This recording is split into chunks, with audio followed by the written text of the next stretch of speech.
মুহূর্তে আমার সঙ্গে রাজ্য বিজেপির প্রাক্তন সভাপতি এবং কেন্দ্রীয় মন্ত্রী সুকান্ত মজুমদার রয়েছেন। সুকান্তবাবু, আপনাকে স্বাগত TV9 বাংলায়। অনির্বাণ রয়েছি আপনার সঙ্গে।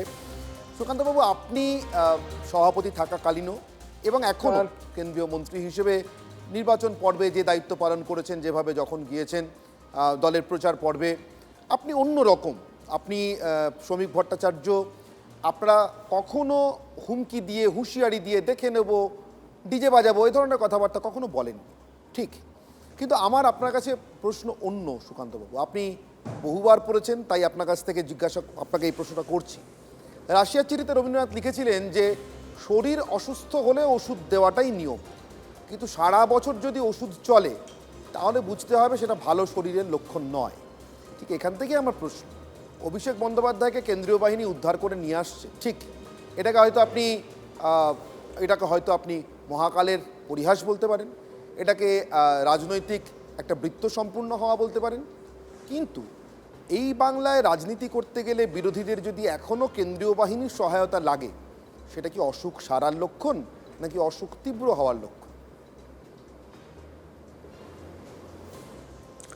দেখুন অনির্বাণবাবু, প্রথমেই আমি বলি, আমাদের রাজ্য সভাপতি মাননীয় শ্রমিকদা যে কথাটি বলেছেন, আমরা পার্টিগতভাবে স্পষ্ট করে দিতে চাই, ভারতীয় জনতা পার্টি এই ধরনের ঘটনাকে সমর্থন করে না, সমর্থন করব না আমরা কোনোদিনও। এবং আমরা আমাদের যে প্রতিশ্রুতি, আমাদের যে লক্ষ্য, বাংলার, পশ্চিমবঙ্গের রাজনীতিকে হিংসামুক্ত রাজনীতি আমরা করতে চাই, সেদিকে আমরা এগোব। আপনারা বলবেন যে অভিষেকবাবুর সাথে আজকে যে ঘটনা ঘটেছে সেটা কি তার লক্ষণ? আমি বলবো, দেখুন, আমি 2021-এর সাথে যদি 2026-এর তুলনা টানি, তাহলে পরে সেই তথ্য ডেটা প্রমাণ করবে যে 21-এর পরে কি ঘটনা ঘটেছিল, কতগুলো পোস্টপোল ভায়োলেন্স হয়েছিল। 21,000-এর উপরে শুধুমাত্র এফআইআর হয়েছিল। এবং আমি 2-3টে ঘটনা জানি যেখানে বাচ্চা মেয়ের সাথে হয়েছে, পরিবার সাহস করে পুলিশ স্টেশন পর্যন্ত যেতে পারেনি। সেই ঘটনাগুলো ছেড়ে দিন, শুধু এফআইআর হয়েছিল যেগুলো যারা ভয় ভেঙে সাহস করে এফআইআর করতে এসেছিল, তার সংখ্যা ছিল হচ্ছে 21,000। ভয়ে যারা করতে পারেনি তাদের সংখ্যা কত আমাদের জানা নেই। 21,000 এফআইআর হয়েছিল, পীড়িত মানুষ আরও অনেক বেশি। দ্বিতীয়ত যে বিষয়টি অভিষেকবাবুর উপর যেটা ঘটেছে, অভিষেক ব্যানার্জির উপর যেটা ঘটেছে, মানুষের আক্রোশের বহিঃপ্রকাশ।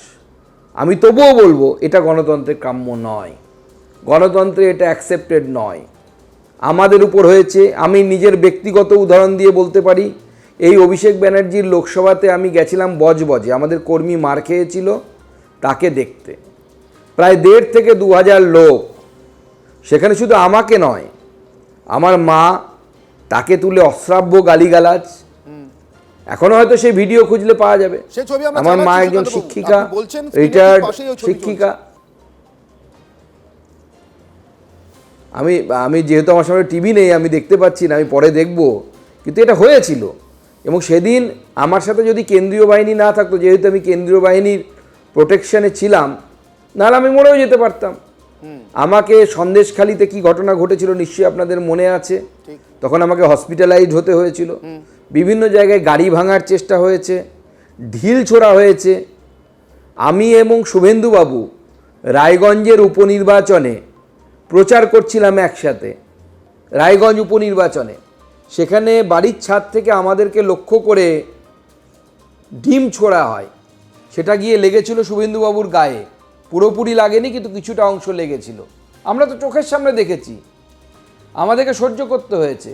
দিনের পর দিন আমাদের মাননীয় মুখ্যমন্ত্রী, বিরোধী দলনেতা শুভেন্দুবাবুর বাড়ির সামনে, যে বাড়িতে একজন বয়স্ক মহিলা অসুস্থ থাকেন, মানে তার মা, যার দুবেলা নার্সিং চলে আর কি, প্রশিক্ষিত নার্স দ্বারা, সেই বাড়ির সামনে ঘন্টার পর ঘন্টা, 24 ঘন্টা ডিজে বাজানো হতো, খেলা হবে খেলা হবে। আমরা দেখেছি তো। আজকে মানুষের এই আক্রোশটা কোন জায়গায় পৌঁছেছে দেখতে পাচ্ছেন। যে জায়গায় গেছেন অভিষেক বন্দ্যোপাধ্যায়, সে জায়গায় ভারতীয় জনতা পার্টি খুব শক্তিশালী তা আমি বলবো না। সাধারণ মানুষ এসে বিক্ষোভ দেখাচ্ছে। আমি তবুও বলবো, আমি বারবার রিপিট করছি, সাধারণ মানুষকেও হাত জোর করে অনুরোধ করব যে আপনারা এসব করবেন না। কুকুর মানুষকে কামড়ায়, মানুষ কুকুরকে কামড়াতে পারে না।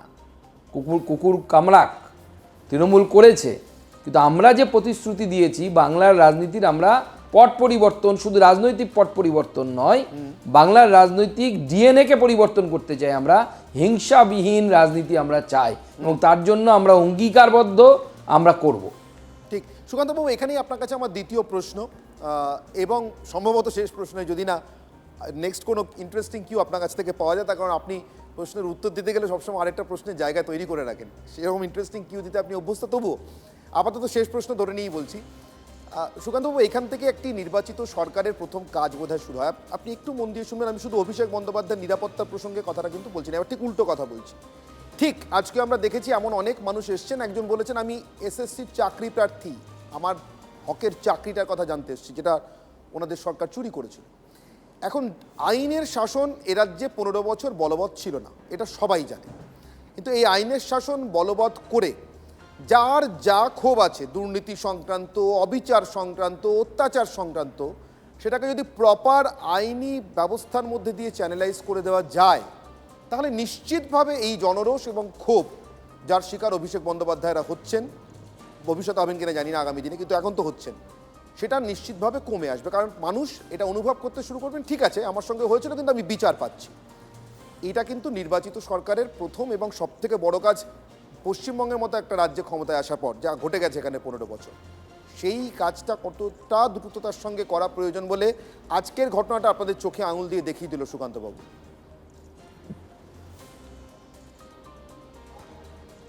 দেখুন, পশ্চিমবঙ্গে এই দীর্ঘ 15 বছরের যে অপশাসন চলেছে, এই অপশাসনে এত ইনজাস্টিস হয়েছে যে সেই সমস্ত ইনজাস্টিসগুলোকে অ্যাড্রেস করতে গিয়ে আমাদের সরকারের যে কতদিন সময় লাগবে এই মুহূর্তে এক্স্যাক্টলি আমার পক্ষেও বলতে পারা সম্ভব নয়।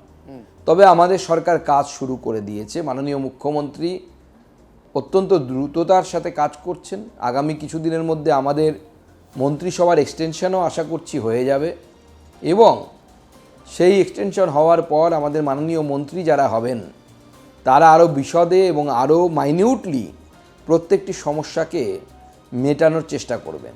এই এসএসসির কথাই যদি ধরা যাক, 2016 প্যানেল, 2022 প্যানেল, ট্রেন আনট্রেন, এমন একটা জট এই সরকার বাঁধিয়ে দিয়ে গেছে, কাকে 10 নাম্বার বেশি, কাকে 10 নাম্বার কম, মানে অ্যাসপিরেন্টদের ভিড়। আমি যখন আমার নিজের এলাকায় গিয়ে সাংসদ হিসেবে জনগণের সাথে দেখা করি, এই কিছুদিন আমি করে এলাম, আমি লাগাতার 4 দিন, প্রতিদিন 100-র উপরে লোক, তাদের মধ্যে বেশিরভাগই হচ্ছে এই ধরনের চাকরি সংক্রান্ত সমস্যা নিয়ে তারা আসছেন, তাদের সমস্যার কথা বলছেন। এবং প্রত্যেকটি জায়গায় এমন একটা জট পাকিয়ে রেখে গেছে এই সরকার, সে শিল্পায়নের ক্ষেত্রে বলুন, চাকরির পরীক্ষার ক্ষেত্রে বলুন, কারো জমি দখল হয়ে গেছে, কারো মেয়ের সাথে একসময় বিজেপি করার জন্য এমন ঘটনা ঘটেছে যা বাইরে বলা সম্ভব না পরিবারের পক্ষে, এফআইআর করতে পারেনি। চারিদিকে শুধু অন্যায় আর অন্যায়, অন্যায় ছাড়া কিছু হয়নি এই 15 বছরে। প্রচুর মানুষ তারা ডিপ্রাইভড, তাদের যা পাওয়ার কথা ছিল তারা পাননি। সেই জন্য মানুষের মধ্যে একটা বিরাট ক্ষোভ তৃণমূল কংগ্রেসের নেতাদের বিরুদ্ধে আছে, এটা অস্বীকার করার জায়গা নেই, তাহলে মিথ্যে কথা বলা হবে। এবং তারপরেও বিজেপির কোনো কর্মী ঝান্ডা নিয়ে গিয়ে তৃণমূল কংগ্রেসের কোনো বিধায়ককে পেটাতে যায়নি। কোনো তৃণমূলের পার্টি অফিস, আমরা যে কটা আমাদের কিছু অত্যুৎসাহী কিছু কর্মী তৃণমূল কংগ্রেসের পার্টি অফিস দখল করতে গেছিল, আমরা সেই পার্টি অফিস ফিরিয়ে দিয়েছি। আমি নিজের এলাকায় 2টো ফিরিয়ে দিয়েছি। আমরা বলেছি ওটা হবে না, বিজেপিতে ওটা হতে পারে না। তৃণমূলের নেতারা বিভিন্ন জায়গায় টাকা নিয়ে রেখেছে চাকরি দেবে বলে। বলুন তো, সেই মানুষ যারা টাকা দিয়েছে তারা কি করবে? টাকা তো ফেরত চাইবে যারা টাকা দিয়েছে। আমরা চাইবো না, আমরা টাকাও দিইনি, আমাদের ফেরত নেওয়ার দরকার নেই বা ফেরত নেওয়ার প্রয়োজন নেই।